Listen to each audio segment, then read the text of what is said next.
So there are three main types of accommodation available in the UK. The first one is student hall or the university hall. These are hall of residences that are managed and organized by the university.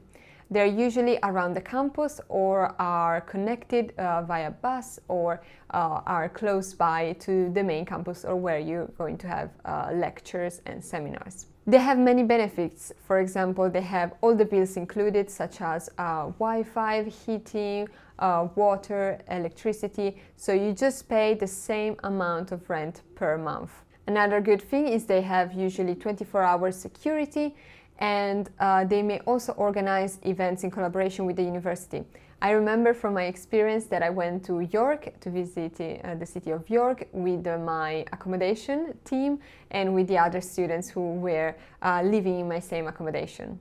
Another option are the private halls. The private halls are halls of residences that are privately managed. So they are not managed from the university, but by a private company. Usually they have bigger rooms, bigger spaces.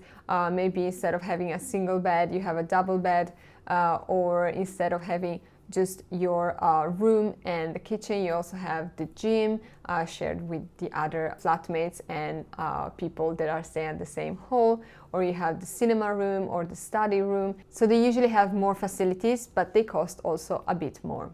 This could be a good option maybe for your second year or your third year, or even your first year if you're interested in. You will have the chance to live with people probably of other universities as well, and that's great to meet new friends. And then the final option is a shared house.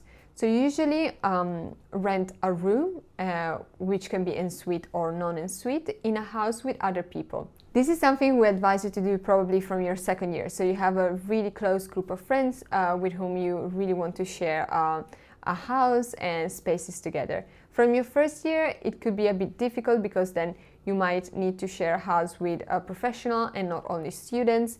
Plus you need to check the bills, the cost of the Wi-Fi and all the other maintenance issues, whereas in the student halls or in the private halls, they're all managed centrally by the accommodation team. Nevertheless, the shared houses are usually cheaper than the student accommodation. What I advise you to do is to go to the accommodation area of your university website and look through all the halls available, the cost and what they include, and also to ask us any kind of question if something is not clear.